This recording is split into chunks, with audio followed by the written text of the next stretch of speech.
Baik,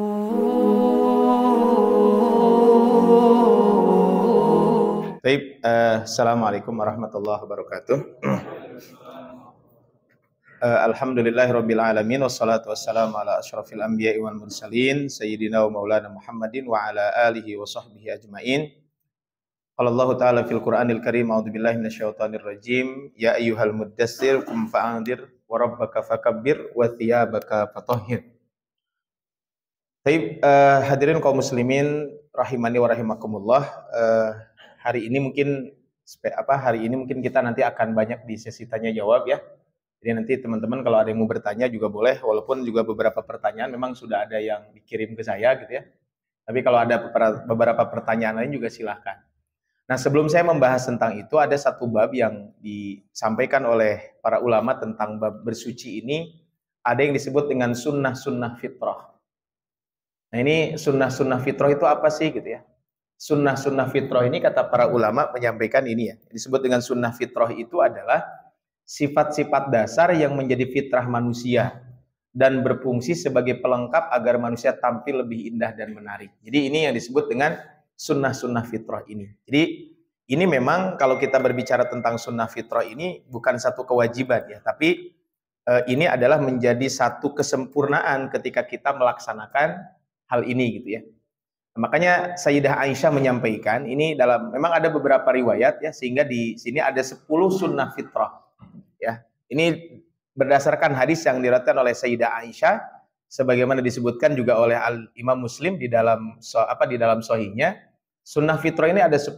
Pertama adalah siwak. Yang kedua adalah berkumur-kumur dan istinsyak. Yang ketiga adalah istinja.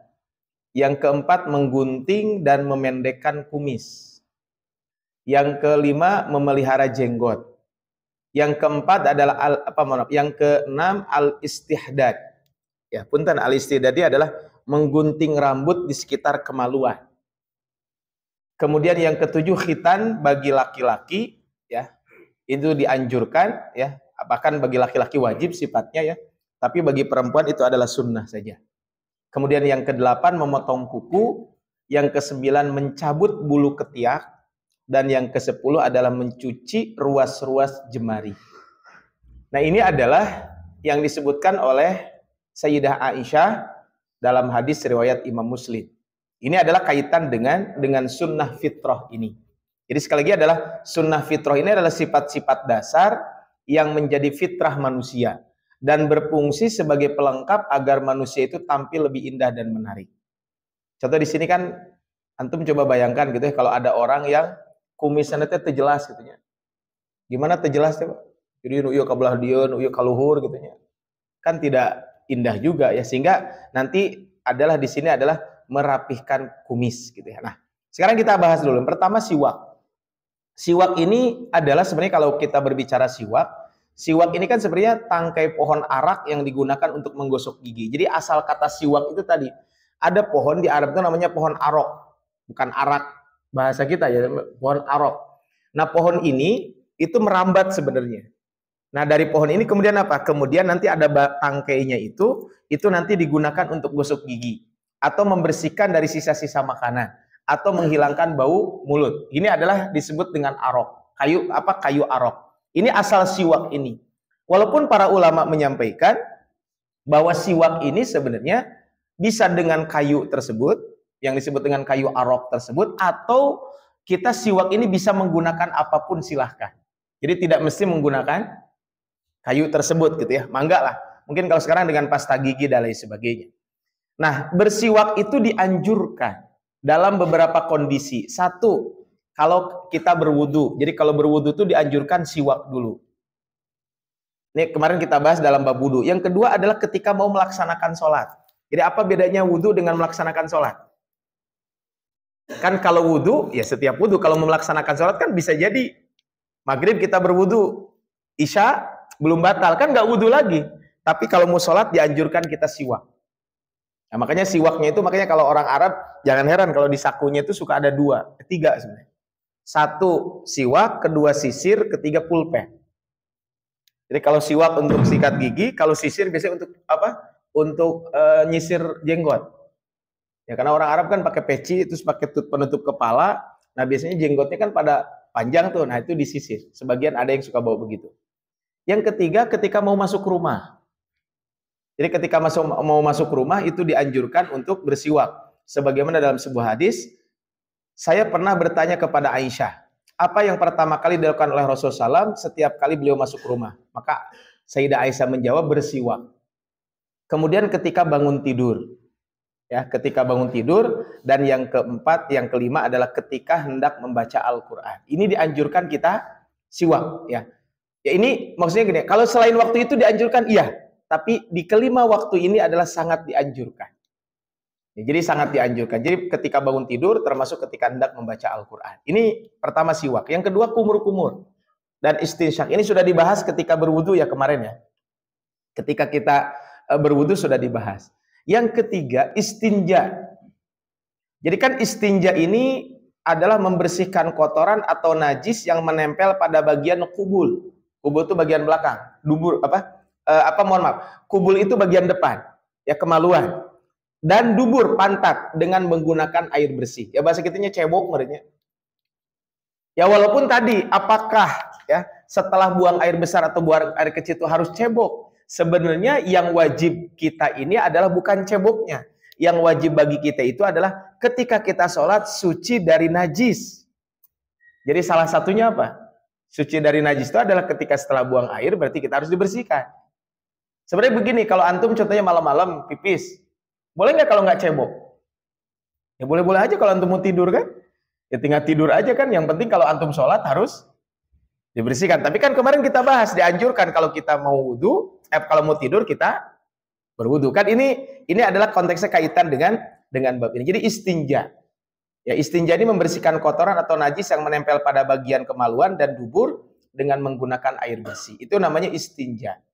Kemudian yang keempat, memotong atau memendekkan kumis. Nah, Rasul menyampaikan, ya ini maksudnya adalah agar kita tampil indah dan menarik. Selain itu juga menjadi tanda kebersihan dan sikap menyelisih orang kafir. Kenapa? Yang membedakan orang kafir dengan orang beriman itu kalau orang kafir memanjangkan kumis, mencukur habis jenggot. Tapi kalau orang beriman adalah apa? Kumis dirapihkan, kemudian jenggot dirawat ataupun dipanjangkan. Nah, kemudian memelihara jenggot maksudnya membiarkan tumbuh dan memanjang serta merawatnya. Nah, memang ini terjadi perbedaan di kalangan para ulama kaitan dengan jenggot ini. Boleh nggak kalau kita mencukur jenggot? Sebagian ulama mengatakan boleh-boleh saja. Walaupun ulama lain mengatakan haram. Ya ini memang terjadi perbedaan. Cuman bagi saya dan tentu kita sebagai seorang beriman, ketika ada orang yang punya jenggot, ya bagusnya adalah dibiarkan tuh dipanjangkan jenggotnya tersebut. Ini adalah kaitannya. Makanya di sini memotong kumis, ini kumis dipotong, sedangkan jenggot dipelihara. Nah, hukum memotong jenggot memang tadi saya sampaikan. Sebagian ulama mengatakan memotong jenggot itu adalah haram. Nah, termasuk di buku ini disebutkan memotong jenggot termasuk perbuatan diharamkan karena adanya perintah untuk memelihara dan memanjangkan. Rasul mengatakan, pendekkan kumis kalian dan pelihara jenggot, serta selisihilah orang-orang Majusi. Ini adalah yang kelima ya. Kemudian yang keenam adalah istihdad. Istihdad ini adalah memotong bulu-bulu yang tumbuh di sekitar kemaluan. Nah, berapa hari sekali mungkin jadi pertanyaan. Memang tidak disebutkan berapa hari sekalinya. Silakan aja. Apa sih manfaatnya istihdad? Menurut penelitian menyebutkan memotong bulu di sekitar kemaluan dapat menyehatkan tubuh dan menambah kuat serta menyegarkan tubuh. Sebab semakin lebat dan panjang bulu-bulu tersebut akan mengakibatkan munculnya penyakit radang kulit yang akan mengganggu kesehatan tubuh. Jadi ternyata ini istihdad itu adalah dianjurkan di dalam syariat. Memang tidak disebutkan berapa hari, silahkan. Ya, apakah antum mau tiap hari Jumat gitu mau potong bulu kemaluan? Ya silahkan. Ya, tidak ada ketentuan khusus. Kemudian ada khitan dan hifad. Khitan bagi laki-laki, sedangkan hifad itu adalah bagi perempuan.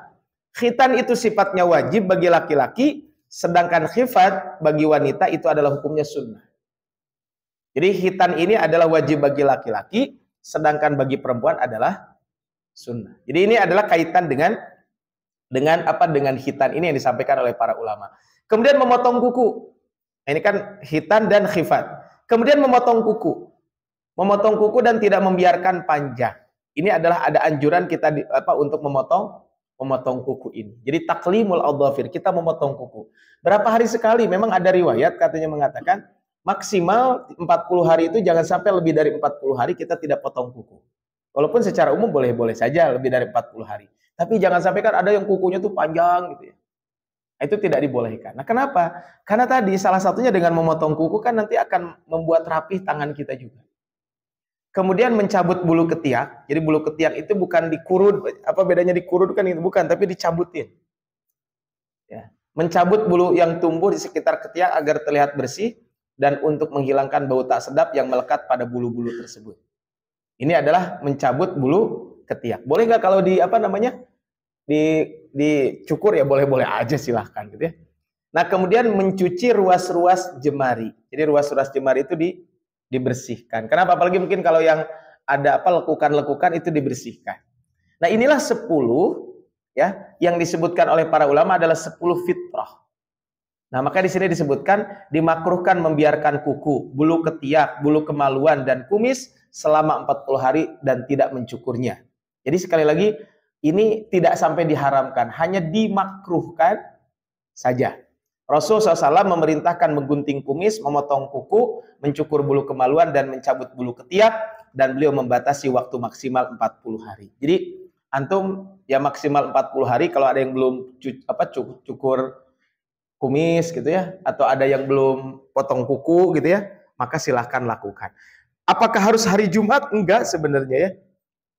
Kan di kita biasa ada keyakinan kalau cukur gunting kuku hari Jumat. Sebenarnya tidak mesti hari Jumat. Cuman kan kenapa hari Jumat mungkin di kita? Karena kan kita mau menghadiri menghadiri sholat Jumat supaya kita tampil lebih rapi.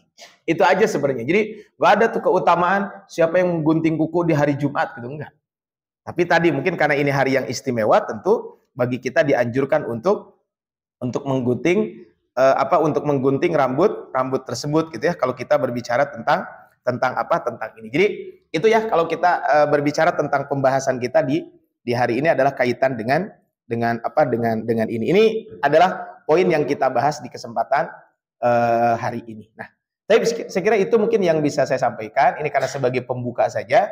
Karena inti dari kajian kita di sore hari ini adalah nanti kita akan banyak membahas tentang tanya jawab sebenarnya kan yang akan disampaikan kaitan dengan hari ini. Baik, ada yang mau bertanya atau mangga ya?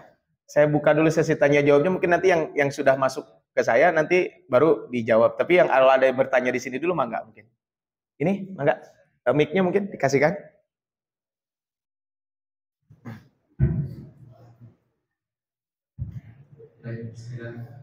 Assalamualaikum warahmatullahi wabarakatuh. Assalamualaikum warahmatullahi wabarakatuh. Ustaz, berkenaan dengan belajar fikih dari mulai pertama pembukaan berkenaan dengan fikih, saya mengenal yang namanya kayak prosesi pengambilan satu hukum berdasarkan fikih. Di sini yang saya mau tanyakan adalah ketika saya belajar fikih, saya juga menemukan beberapa perbedaan ketika para ustadz atau mubalik menerangkan fikih-fikih tersebut. Di antaranya yang kemarin dibahas berkenaan dengan fikih wudu.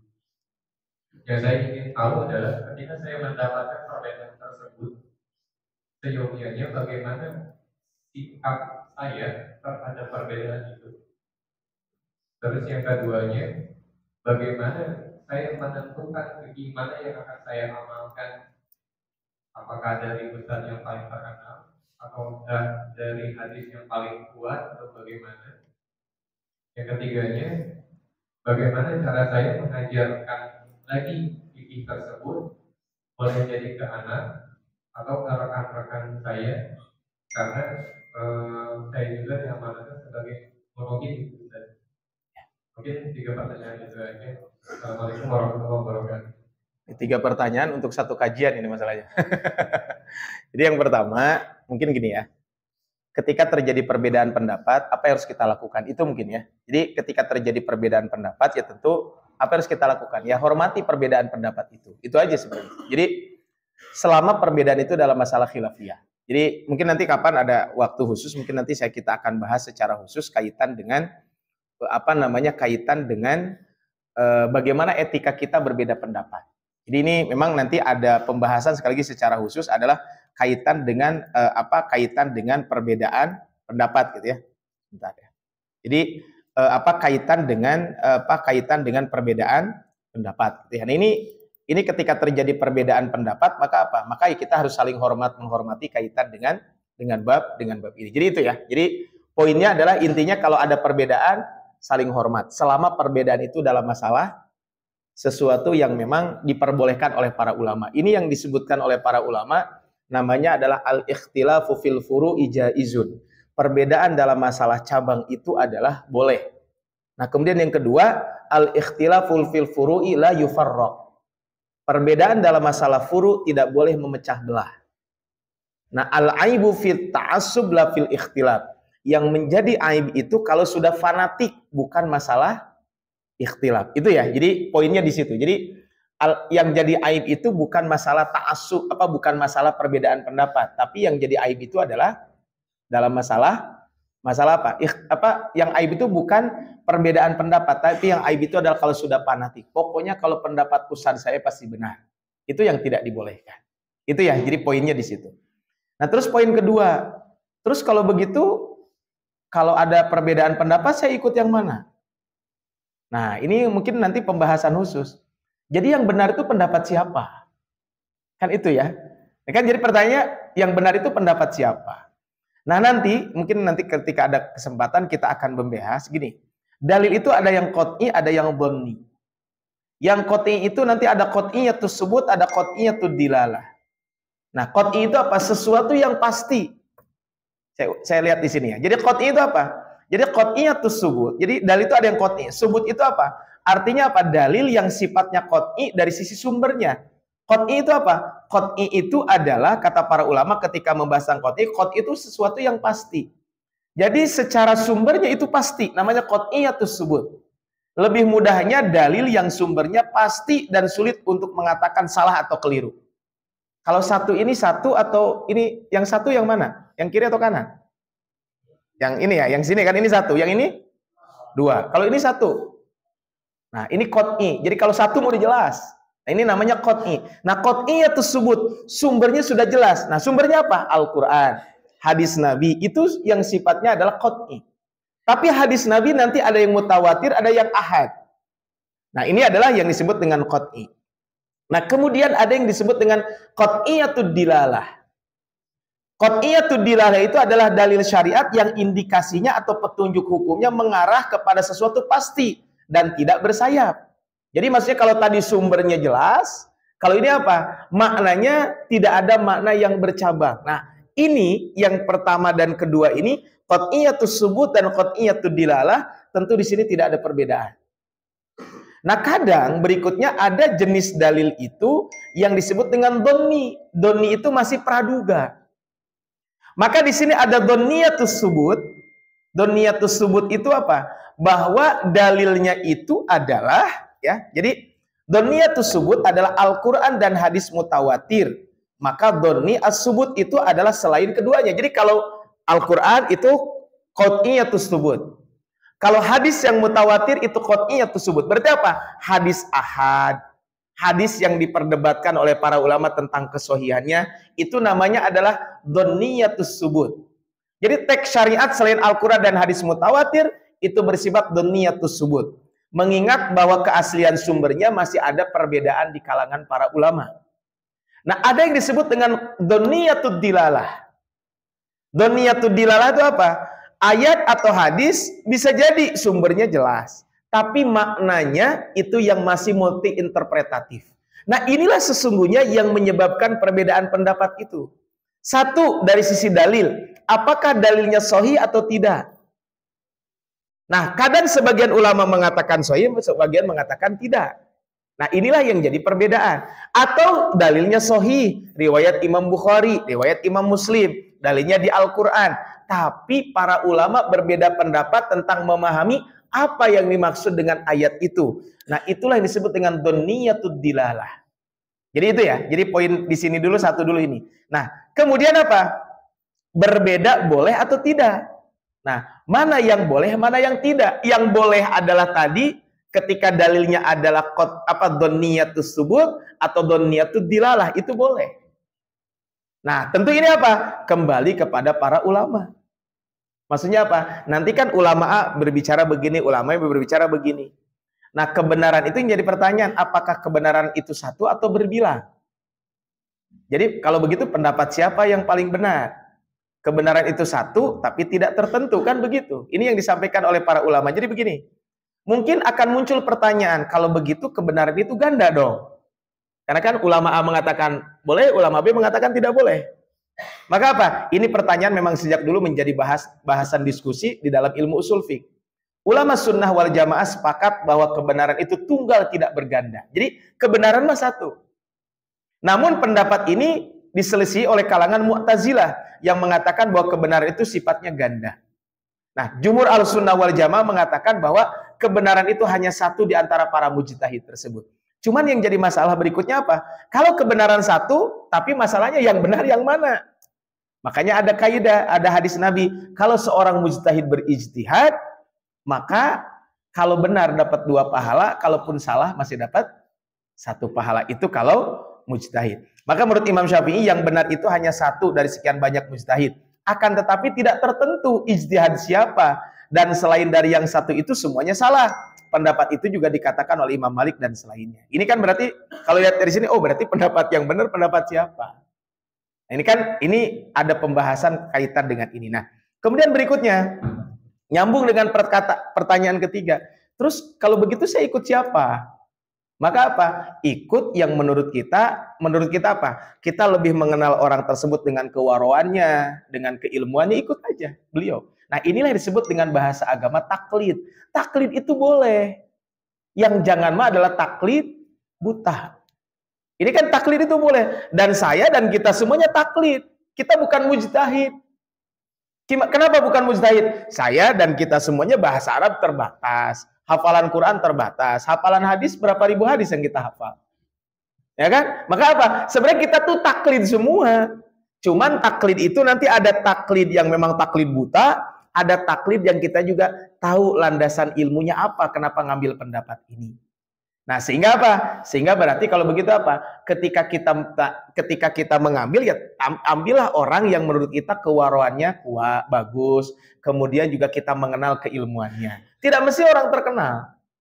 Nah, itu berarti kan konteks kaitan dengan ini. Nah, nyambung pertanyaan terakhir. Terus gimana kalau kita ngajarin? Ajarkan yang sesuai dengan keyakinan kita. Nah, tentu kalau kita sebagai seorang guru, kita sebagai seorang murabbi, nah punya kewajiban kita belajar. Makanya pas'alu ahla dzikri in kuntum la ta'lamun, tanyakan dulu. Kalau nggak tahu ya jawab aja nggak tahu.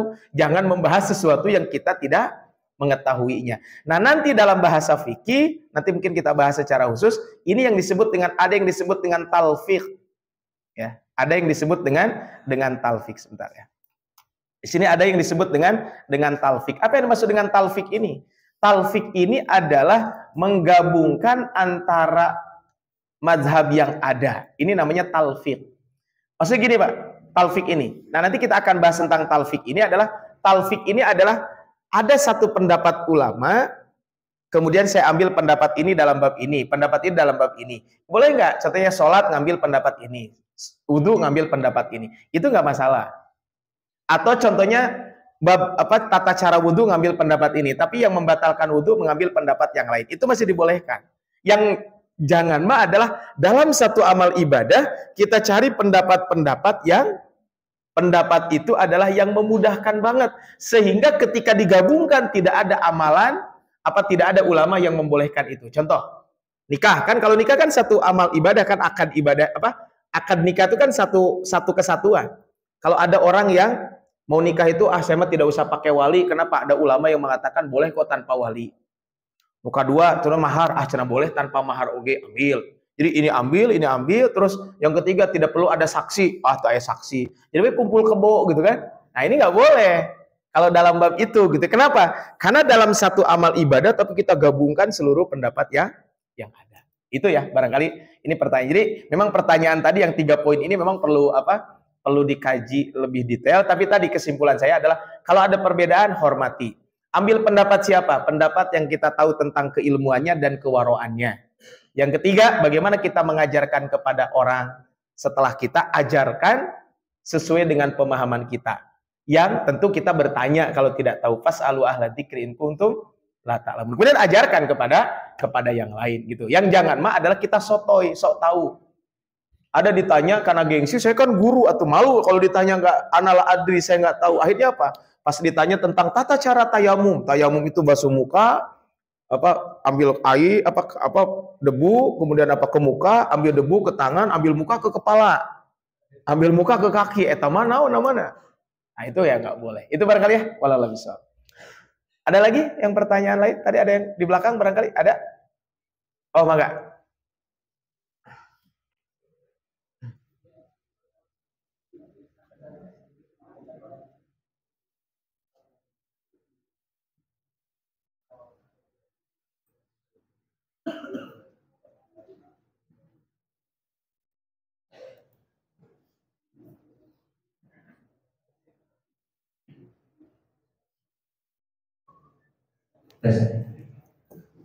Bismillah. Izin bertanya Ustaz ya. Yang pertama Oktober.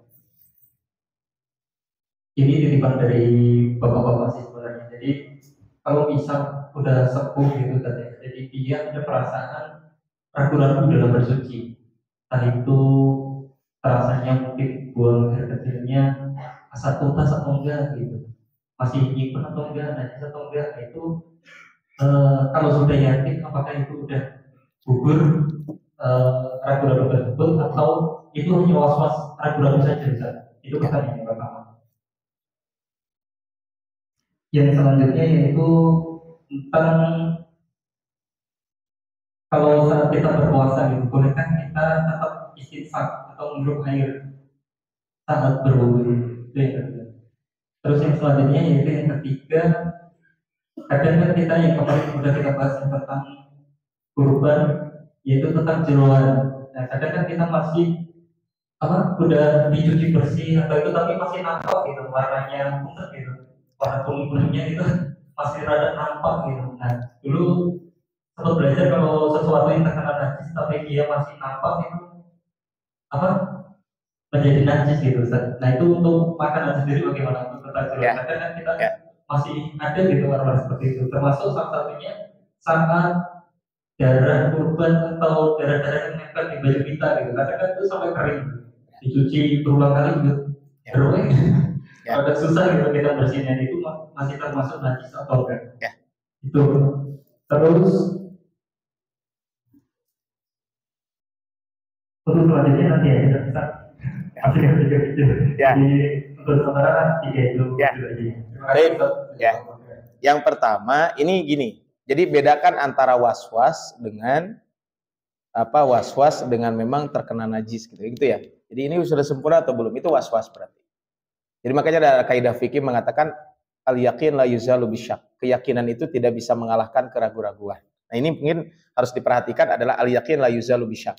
Jadi keyakinan itu tidak bisa mengalahkan keraguan-raguan. Ini saya kira poin penting yang harus saya sampaikan ke sini, bahwa ya kalau ragu-ragu udah biarin aja. Karena dalam sebuah hadis, kalau kita sholat kemudian kita ragu di perut kita ada sesuatu yang keluar atau tidak, maka apa? Selama tidak mencium bau, selama tidak mendengar suara, ya udah biarkan saja. Itu berarti ragu-ragu. Kan seperti itu. Jadi kalau memang itu was-was, ya biarin aja gitu ya. Namanya juga was-was. Tapi kalau memang yakin, ya udah. Makanya ada kaidah al-yaqin la yazulu bisyak. Jadi kalau orang tua mungkin bisa jadi ragu-ragu. Janganlah orang tua, anak muda juga ada yang mungkin ragu-ragu gitu ya. Itu yang pertama. Yang kedua, istinsyak ketika puasa boleh, tapi ada larangan jangan terlalu dinaikin ke atas gitu si airnya itu. Jadi boleh istinsyak tapi Rasul mengatakan ya balik bil istinsyak. Bersungguh-sungguhlah kamu ketika istinsyak illa an takuna shaimah, kecuali kalau kamu sedang berpuasa. Istinsyaknya boleh, tapi terlalu memasukkan air ke hidung itu yang tidak dibolehkan ketika berpuasa gitu ya. Karena khawatir nanti airnya masuk ke rongga hidung kemudian masuk ke ini kan, itu yang tidak dibolehkan ya. Terus Ustaz gimana kalau obat tetes mata kan suka kerasa pahit ke sini? Ya nggak apa-apa. Nah itu makan yang jangan mah tuh sengaja obat tetes matanya diminum gitu ya. Nah, kan ke sini mah nggak apa-apa. Nah kemudian berikutnya tentang jeroan gitu ya. Jadi gini, Mungkin gini, tadi kembali al-yaqin la yazalu bisyak. Ya kalau memang itu kotoran ya buang gitu.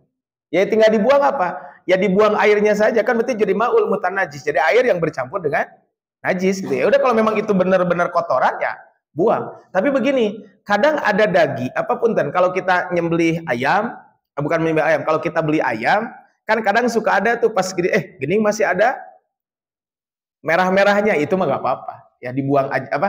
Itu mah tidak jadi masalah, dibuang saja airnya kemudian lanjutkan lagi, karena yang disebut darah yang najis itu adalah damul masfuh, darah yang mengalir. Kalau itu kan mungkin nempel di tulang kan suka ada tuh. Kalau pas dibuka tuh kenapa masih ada darahnya? Apa dimakan aja itu mah ya, tidak jadi masalah kalau kita seperti itu. Nah, terus bagaimana kalau ada di baju kita najis, dicuci, kalau memang nggak hilang juga ya udah gimana lagi. Makanya dalam syariat Islam itu ini diantara kekhususan umat Rasulullah SAW, sesuatu yang najis itu bisa dibersihkan. Nah, berbeda dengan syariat umat terdahulu. Kalau syariat umat terdahulu, najis itu tidak bisa dibersihkan. Jadi kalau contohnya gini, baju saya terkena najis ya udah dibuang. Tapi kalau syariat umat Muhammad SAW adalah ketika ada sesuatu yang terkena najis, maka apa? Maka tidak dibuang. Itu mungkin ya kaitan dengan bab ini. Ada yang lain? Kalau enggak saya mau bacakan pertanyaan yang sudah ada di saya. Ini ada beberapa pertanyaan katanya yang nitip gitu ya. Ini sudah dikumpulkan ya. Kami ada beberapa pertanyaannya banyak nih, ada 12 pertanyaan. Kalau satu pertanyaan 5 menit berarti 1 jam ya. Enggak lah, enggak sampai itu ya. Ini pertanyaannya ada beberapa yang sudah sempat dijawab dulu ya. Ada beberapa pertanyaan di sini adalah pertanyaan pertama adalah di sini tentang boleh enggak kita berhubungan suami istri setelah istri haid namun belum mandi. Nah, ini jadi ya berhubungan suami istri tapi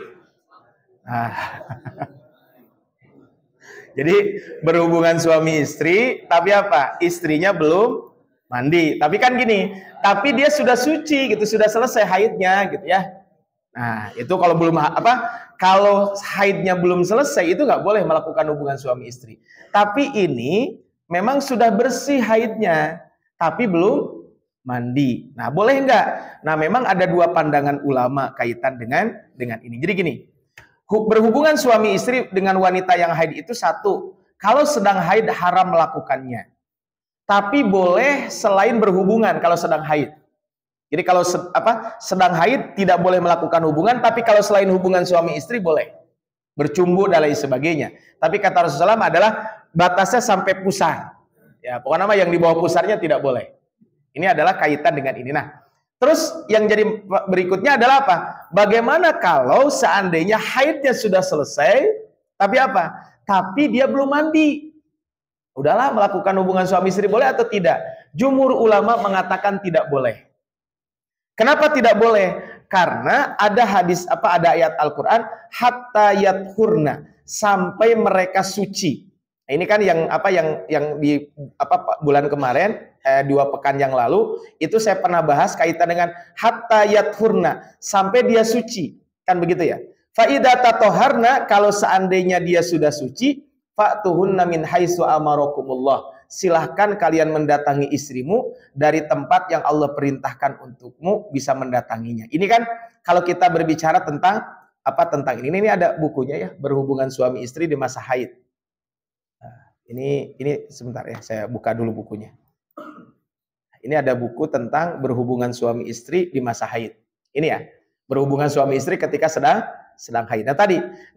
Di sini para ulama batas bercumbu ketika haid kan boleh, tapi nah, jima sebelum mandi, mazhab Hanafi mengatakan boleh. Jadi dalam mazhab Hanafi mengatakan boleh, tapi dalam mazhab Hanafi memang terjadi perbedaan.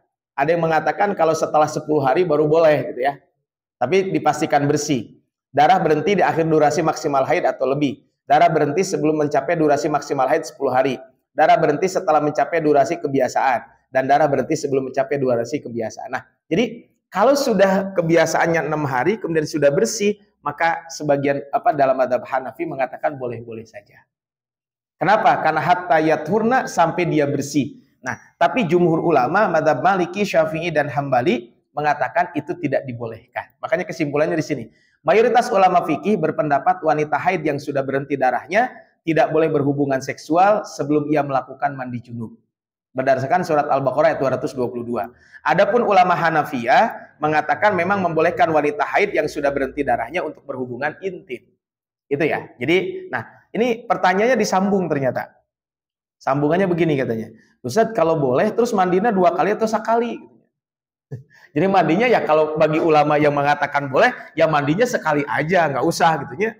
Jadi mandinya 2 kali. Jadi gini, kalau antum melakukan hubungan suami istri, mungkin pengantin baru, ya pada subuh melakukan hubungan suami istri.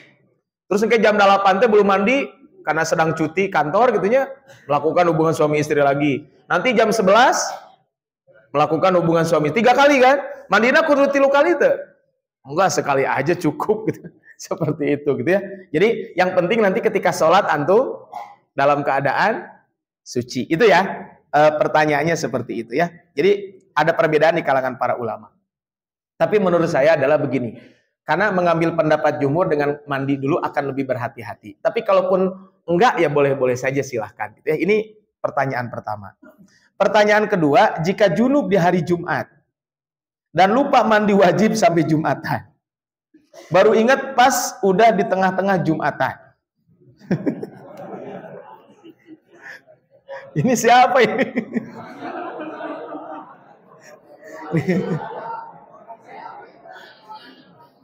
Ya kan bisa wae gitunya, dia ada subuh mungkin tidur kesiangan kan, langsung kantor, langsung lari ke kantor kan, berangkat ke kantor. Pas Jumatan gimana? Ya kalau ingat berarti apa? Ya dia harus mandi. Ya berarti gimana? Begitu Jumatan ke kamar mandi heula. Setelah itu lanjutkan Jumatan. Gitu ya. Jadi setelah itu dia baru melanjutkan Jumatan. Jadi itu ya. Jadi kalau terjadi seperti itu maka apa? Maka dia harus ya mandi. Kenapa? Karena kan orang yang senang junub itu satu dilarang sholat, yang kedua dilarang masuk ke dalam masjid. Cuman kan ini namanya juga lupa. Ya namanya lupa ya. Terus gimana Ustaz?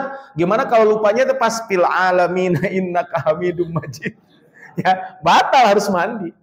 Mandi kemudian setelah itu sholat ya. Setelah itu sholat. Nah, ini adalah terus gimana sholatnya? Karena sudah tidak kebagian 1 rakaat berarti dia sholat zuhur. Ya, itu seperti itu ya. Jadi makanya sunnahnya adalah memang setelah melakukan hubungan suami istri segera mandi. Itu idealnya ya. Itu konteks kaitan pertanyaan kedua. Buat akhwat kalau sudah sucinya tapi malam misal jam 9 malam. Itu dia cukup sholat isya saja atau harus qadha sholat dari subuh. Jadi kalau ada seorang akhwat bersuci, maksudnya bersih dari haidnya jam 9 malam. Kan jam 9 malam ada waktu isya. Maka dia tidak perlu sholat subuh, zuhur, asar, maghrib, nggak perlu. Cukup dia sholat isya saja. Tapi kalau dia bersihnya jam 7 menjelang azan isya, kemudian pas azan isya dia mandi, maka apa? Maka maghrib dan isyanya harus sholat. Gitu kan itu ya. Jadi dia cukup mandinya pas sholat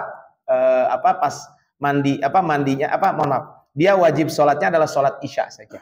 Nah, cuman ini mungkin buat ibu-ibu ya di sini perlu diingatkan kalau waktu sholat sudah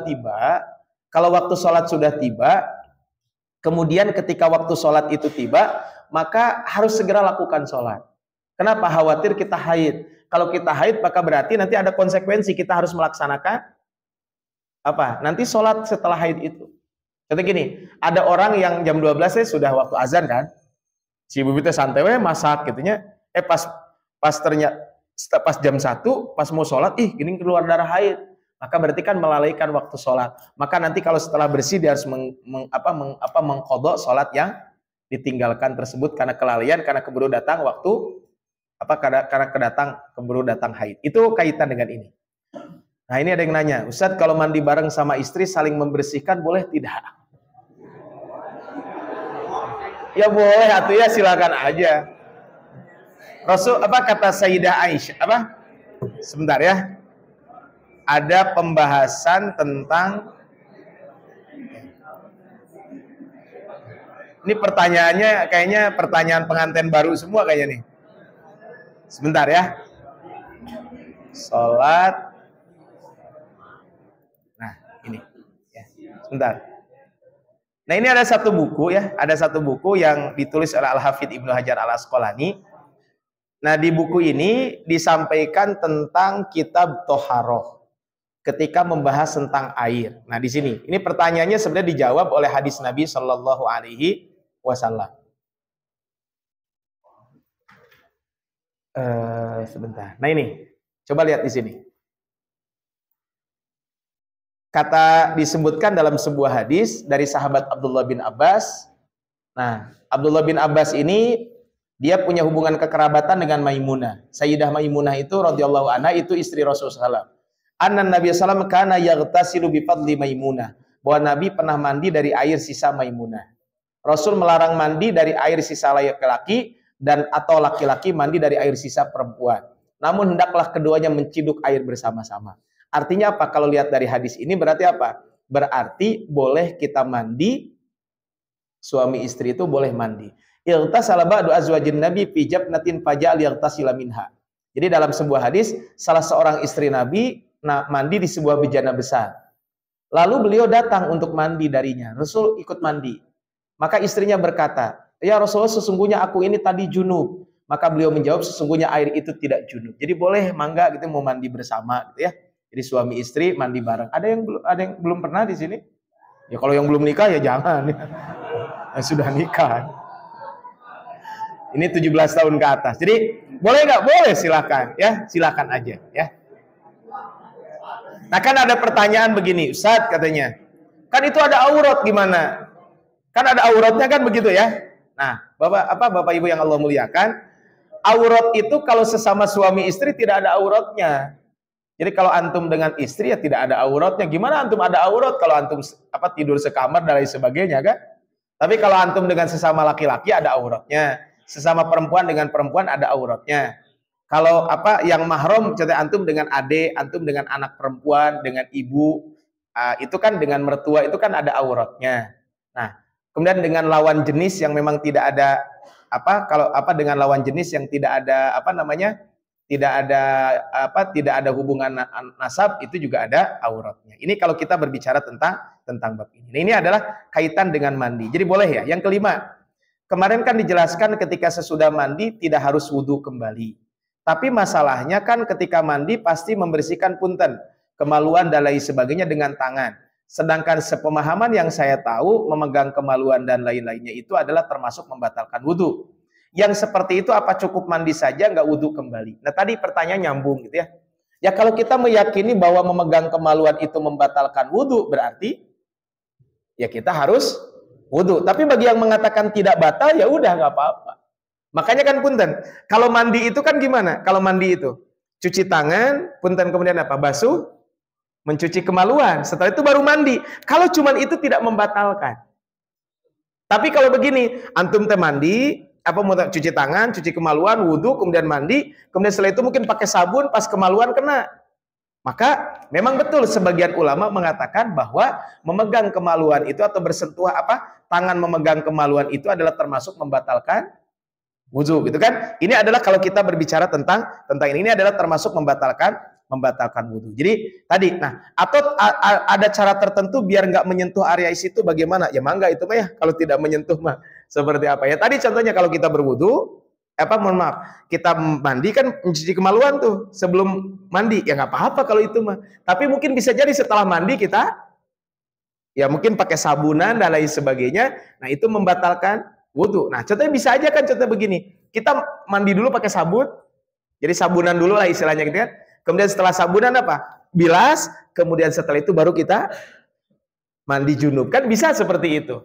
Ya, itu adalah jadi sekali lagi bukan berarti haram berwudhu gitu ya. Enggak. Cuman para ulama menyampaikan kalau ada orang yang mandi junub ya. Jadi kalau ada orang yang mandi junub kemudian maka sebenarnya bagi orang yang mandi junub tersebut dia tidak perlu wudhu lagi sebenarnya. Ini yang kemarin disampaikan.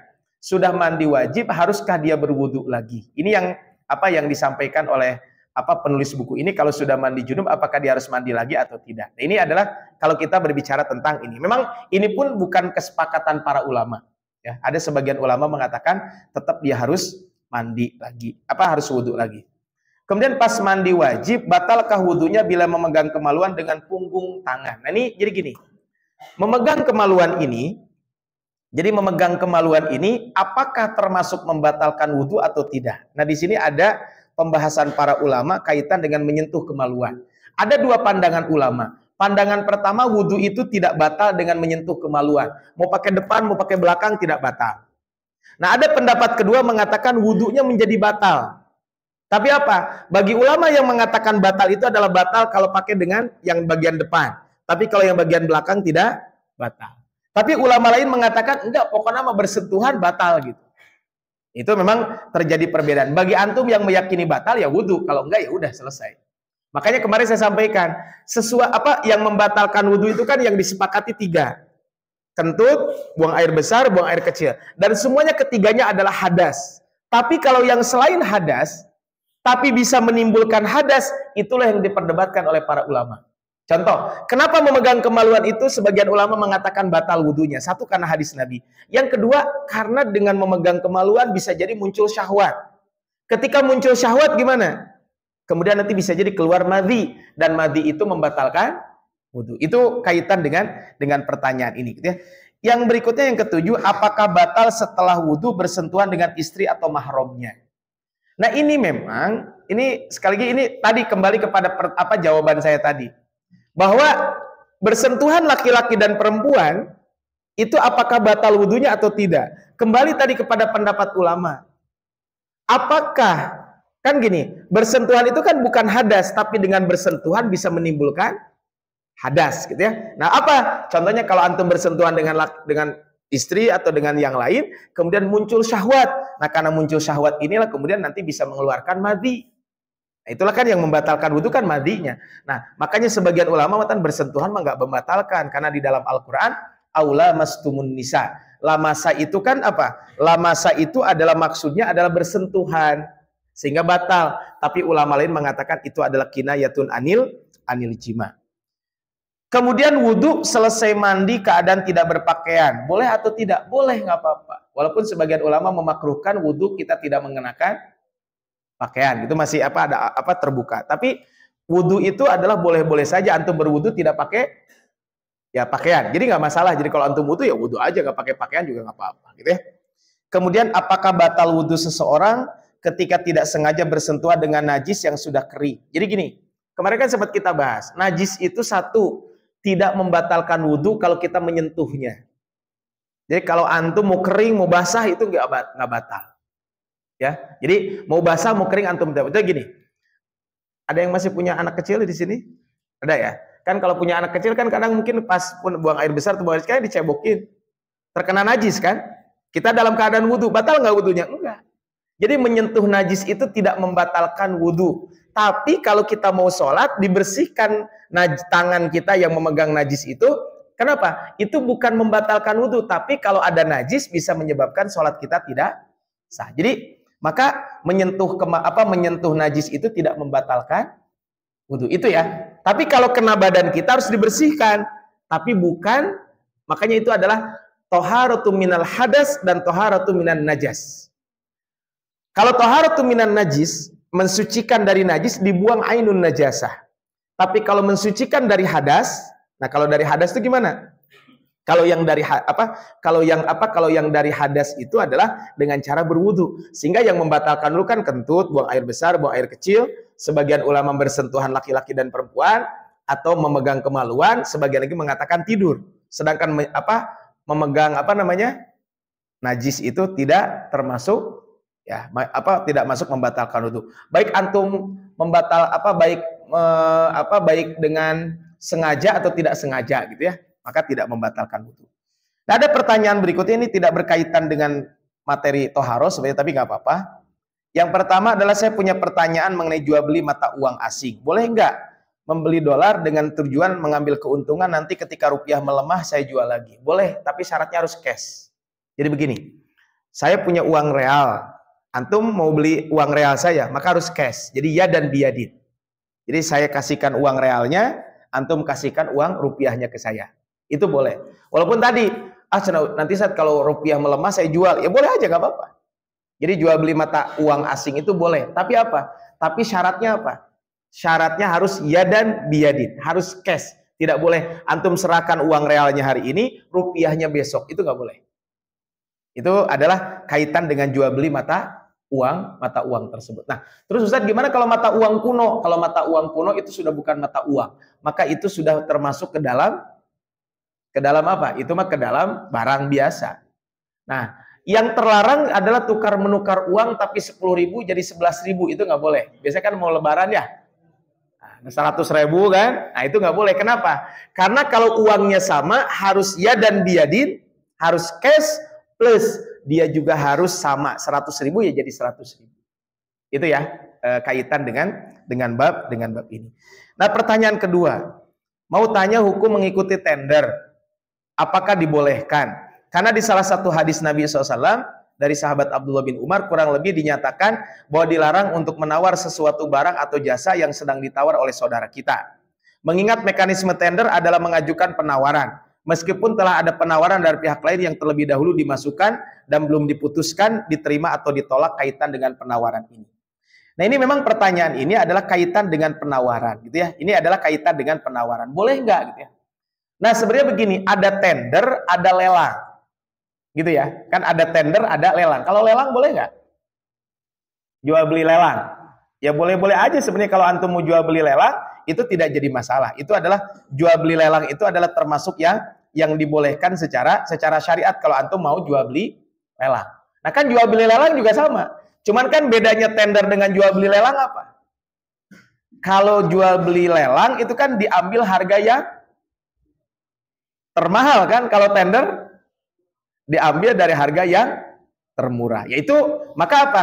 Maka hukumnya kata para ulama menyampaikan baik itu lelang ataupun tender itu dua-duanya diperbolehkan. Ya.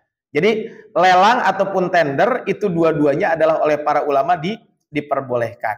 Tetapi ya ketika para ulama membolehkan jual beli tender, satu jual beli tendernya itu adalah yang kita lakukan tendernya itu adalah sesuatu yang dihalalkan.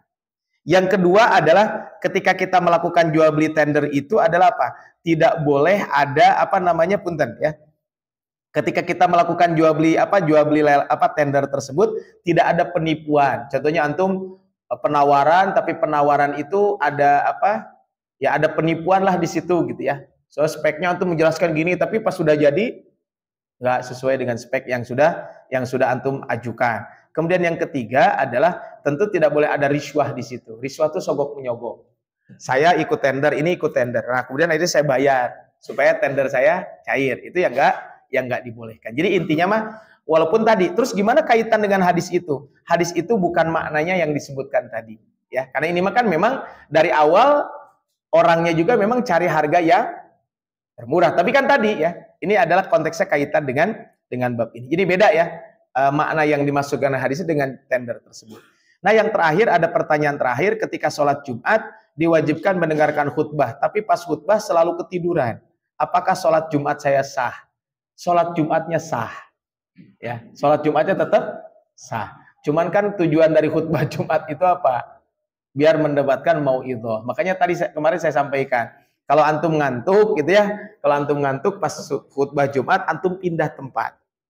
Atau antum berwudu gitu ya kemudian masuk lagi, nggak apa-apa daripada antum. Nah walaupun tadi sah nggak sah, cuman paling nanti yang dibahas apakah membatalkan wudu atau tidak. Itu saja mungkin yang dibahas oleh para ulama kaitan dengan bab ini.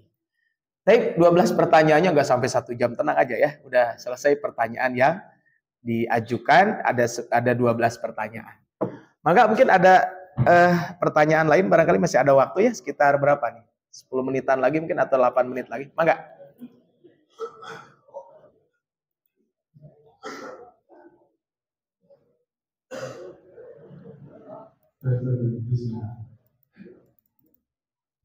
Mangga.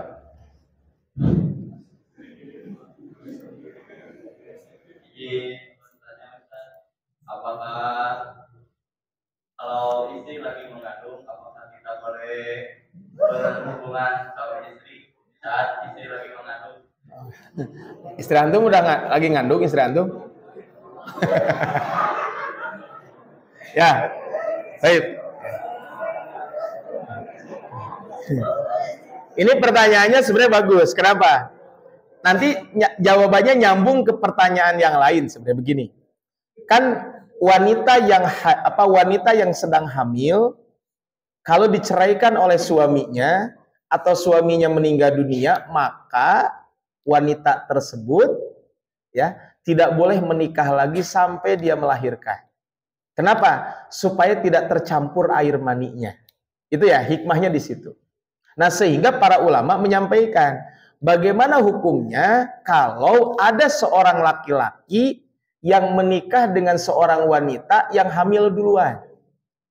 Boleh atau tidak? Ya maksudnya gini, seorang laki-laki dan perempuan, naudzubillah min dzalik, melakukan hubungan zina. Kemudian akhirnya dia menikah. Nah, boleh nggak pernikahannya? Sebagian ulama mengatakan nggak boleh. Kenapa? Tidak sah. Kenapa tidak sah? Karena tidak boleh bercampur air mani yang halal dengan air mani yang haram. Karena kan kalau sebelum melakukan pernikahan, itu apa? Itu biasanya apa? Sebelum melakukan pernikahan, kalau dia melakukan hubungan suami istri kan berarti itu air mani haram kan yang ditumpahkannya. Sedangkan kalau sudah menikah kan jadi halal. Sehingga para ulama, kenapa tidak boleh orang yang hamil duluan itu nikah? Satu, karena mungkin apa? Ya, salah satu alasan para ulama apa? Supaya tidak bercampur antara air mani halal dengan air mani yang haram. Nah, kan begitu ya. Nah, terus sekarang yang menghamilinya kan suaminya kan? Nah, yang menghamilinya suaminya, silahkan aja, tidak terlarang. Karena yang dilarang melakukan hubungan suami istri itu satu ketika haid, yang kedua ketika nifas. Ya, itu ketika haid dan nifas ya, seperti itu. Jadi kalau sedang hamil 9 bulan boleh asal jangan di bulan puasa di siang hari, itu aja. Ya, ada selain lama enggak, silahkan aja ya. Bahkan katanya walalam nih, mungkin antum lagi hamil istrinya? Oh enggak, ini mah persiapan nanti kalau hamil ya. Kata medis, ini mungkin di sini kalau ada yang ini kata medis ya. Kata medis begini, kalau ada wanita yang sudah hamil 9 bulan gitu ya, salah satunya untuk apa? Supaya lahirannya lancar, salah satu ikhtiarnya adalah suaminya harus sering melakukan hubungan suami istri. Ngolot.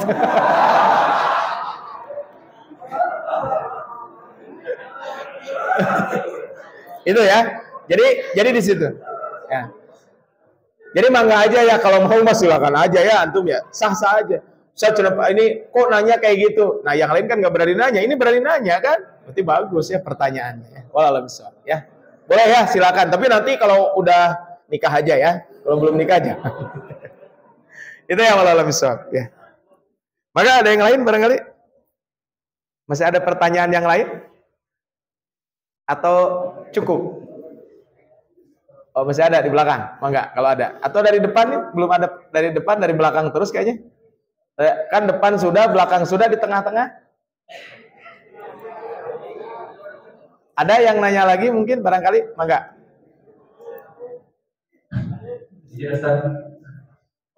Oh, boleh Mangga. Ini ada pertanyaan. Bolehkah kencing dan berwudu di kamar mandi? Ya. Terus yang keduanya, bagaimana cara mensucikan barang elektronik seperti HP atau benda lainnya yang terkena najis? Ya.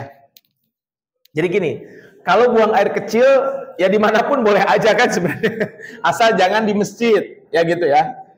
Di masjid jangan, kenapa? Kan tempat suci. Kemudian buang air itu dilarang di jalan, itu nggak boleh. Atau di tempat berteduh orang, di pos ronda jangan ya, di pos ronda kan suka ada tuh pos ronda menimbau pesing, itu nggak boleh. Jadi ada beberapa tempat yang memang dilarang untuk kencing. Jadi di dalam hadis itu satu dilarang di masjid. Yang kedua dilarang di tempat lalu lalang orang. Misalnya orang banyak berlalu lalang di situ. Yang ketiga adalah kencing itu dilarang di ini, di apa namanya? Kencing itu dilarang di sumber mata air. Jadi mata air kemudian orang kan nanti menggunakan itu terlarang. Nah, adapun di kamar mandi ya boleh-boleh saja.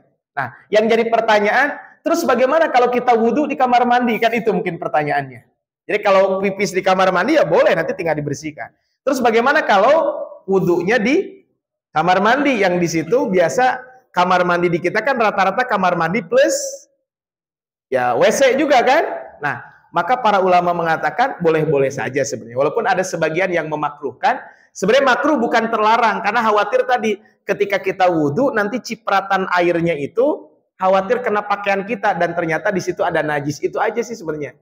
Kalau aman mah nggak apa-apa. Cuman kan ketika kita wudhu di toilet, maka berarti kita tidak boleh baca bismillah. Karena kan di toilet tidak boleh menyebut nama Allah. Yang kedua tidak boleh berdoa. Kalau mau berdoa nanti setelah keluar dari kamar mandi. Kalau mau baca bismillah dalam hati saja. Kan setelah berwudhu kata dianjurkan berdoa. Nah, kemudian berikutnya adalah ini bagaimana cara membersihkan najis kalau HP kita terkena najis. Nah, terkenanya najis apa? Cair atau padat? Nah, caranya dielap aja ya. Jadi caranya dielap, dihilangkan ainun najasah. Jadi kalau ya dielap aja cukup ya, seperti itu. Seperti kalau najis terkena kaca, kan mirip ya, kalau handphone kan dengan kaca. Ya cukup dibersihkan saja. Ini mungkin yang dulu kalau nggak salah pernah kita bahas tentang, sebentar, saya pernah waktu itu membahas tentang serba-serbi bersuci. Nah, di sini ada tentang sebentar, mana? Oh ini. Ini ada pertanyaan ini. Bagaimana cara mensucikan benda najis ini kan? Jadi gini, ada benda yang suci tapi terkena najis. Nah, bagaimana cara mensucikannya? Nah, ada benda najis, ada benda suci terkena najis. Kalau benda najis, satu disamak, ini khusus untuk kulit. Kemudian yang kedua istihalah, itu khusus untuk apa? Jadi merubah satu bentuk dari bentuk A ke bentuk B, yang sifat dan segalanya berbeda. Contohnya air mani menjadi manusia kan? Kan air mani sebagian ulama najis, tapi kalau sudah jadi manusia najis nggak? Antum bisa najis kan enggak? Perubahan babi menjadi garam contohnya. Atau mungkin antum ada yang suka nyiram tanaman tapi pakai air comberan. Nah, kan mangga apa itunya kan enggak? Ya silahkan saja. Nah, berikutnya apa? Mensucikan benda yang terkena najis.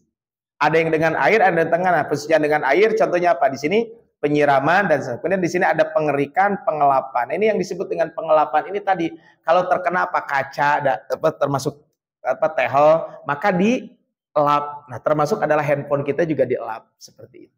Itu ya. Ini disebutkan ada dengan pengelapan. Di sini cara ini berlaku untuk mensucikan benda-benda licin dan keras seperti kaca, cermin, permukaan logam, pedang, piring, gelas, mangkuk dan nampan bila terkena najis. Jadi antum handphone terkena najis tong diasupkeun kana cai gitunya.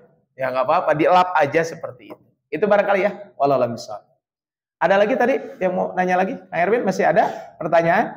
Oh, ini ada di depan nih, MC-nya mau nanya katanya. Mangga.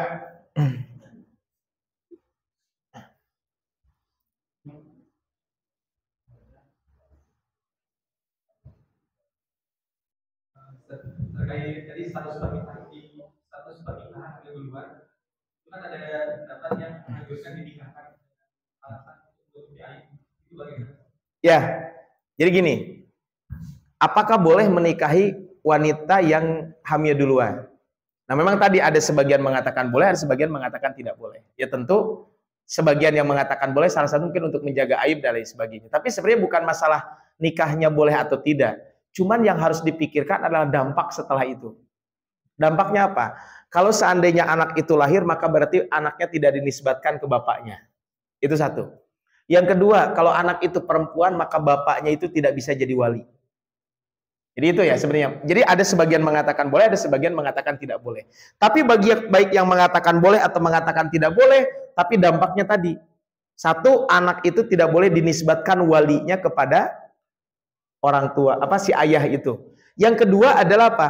Kalau anak itu perempuan, maka dia tidak bisa jadi wali. Sehingga nanti juga dia tidak mendapatkan warisan dari ayahnya. Itu ya, jadi tidak dapat waris dan tidak boleh jadi wali. Makanya antum nanti yang belum nikah, contohnya apa? Kalau nanti menikah dengan seorang perempuan yang kebetulan anak pertama, tapi antum jangan kepo juga gitu ya.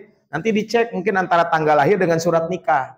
Bisi nikahna bulan Januari, lahirna bulan Maret gitu ya. Maksudnya di tahun yang sama gitu ya. Nah ini kan berarti ada sesuatu. Tapi jangan suuzon dulu. Khawatir apa? Kan zaman dulu kadang namanya surat nikah mungkin tidak terlalu ya penting, karena kan kadang nikah main tembak aja. Mungkin di sini juga ada yang mungkin tanggal lahirnya nggak pas. Kan orang tua zaman dulu mah, udahlah ameh bisa sekolah, sedangkan syarat sekolah harus 7 tahun, sedangkan ini masih genep tahun. Jadi we dikolotkeun jadi 7 tahun kan mungkin aja. Atau yang dimudahkan 1 tahun dan lain sebagainya. Ini konteksnya kaitannya. Jadi memang kalau dibahas dari sisi fikih, ada yang mengatakan boleh, ada yang mengatakan tidak boleh. Bagi yang mengatakan boleh, itu sebagian ulama mengatakan kalaupun boleh tetap tidak boleh melakukan hubungan suami istri sampai dia melahirkan. Walaupun ulama lain mengatakan boleh-boleh saja. Kenapa dilarang melakukan hubungan suami istri? Karena janin yang ada di perutnya itu adalah apa tadi? Hasil hubungan suami istri yang terlarang. Sedangkan kalau sudah menikah kan jadi halal. Itu mungkin yang dibahas oleh para ulama tentang itu. Itu barangkali wallahu a'lam bishawab. Cekap barangkali ya? Sudah jam 5 ya? Atau masih ada pertanyaan lain? Dah cukup ya, sudah jam 5 mungkin. Jadi itu mungkin pertanyaan-pertanyaan kaitan dengan bab toharoh ini ya. Wallahualam bishawab, itu saja yang disampaikan, mudah-mudahan bermanfaat. Saya kembalikan dulu kepada MC, maka tafadhol masykuran.